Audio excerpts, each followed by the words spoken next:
But यहाँ एक exception है कि जो सेक्शन 8 की कंपनीज है, मतलब जो एनजीओज होती है बेसिकली फ्री ऑफ कॉस्ट जो काम करती हैं, सोशल वेलफेयर के लिए काम करती हैं, उनके मेमोरेंडम ऑफ एसोसिएशन में नेम क्लॉज की रिक्वायरमेंट नहीं है। उनके नाम के आगे बस इतना होता है कि फोरम, एसोसिएशन, फेडरेशन, ये टर्म्स यूज होते हैं। क्लियर।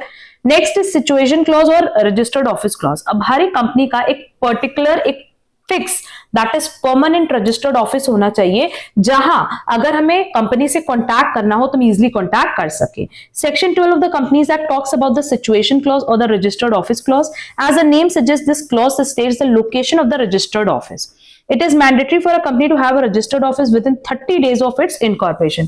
जैसे आपकी कंपनी का रजिस्ट्रेशन हो गया, 30 डेज के अंदर अंदर कंपनी को अपने रजिस्टर्ड ऑफिस के बारे में बताना होता है। The company has to furnish all the verification of the registered office to the registrar within 30 days of incorporation.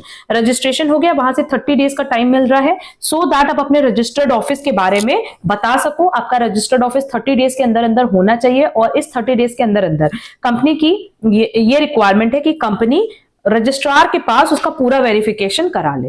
If the company changes it's registered office located in the future, तो new address आपको MOA में update करना होता है। क्यों?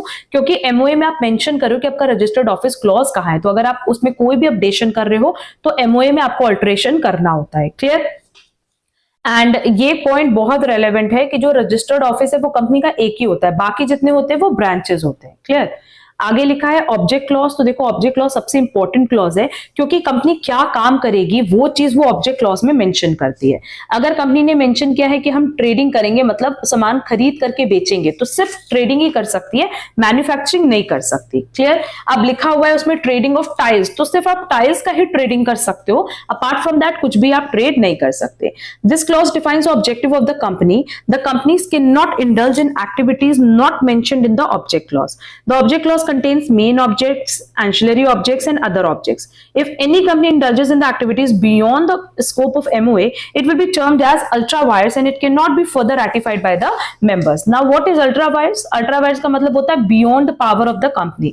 तो अगर object clause में कोई चीज मेंशन की गई है कि हाँ ये ऑब्जेक्ट है कंपनी का, तब तो वेल एंड गुड है। बट अगर इसके बियॉन्ड आप जा रहे हो, उसके बियॉन्ड अगर कोई एक्टिविटी आप कर रहे हो, किसी में इंडल्ज कर रहे हो खुद को, तो उसको बियॉन्ड द पावर माना जाता है। और क्योंकि वो बियॉन्ड द पावर है तो सारे मेंबर्स मिलके भी उसको करेक्ट नहीं कर सकते। क्लियर।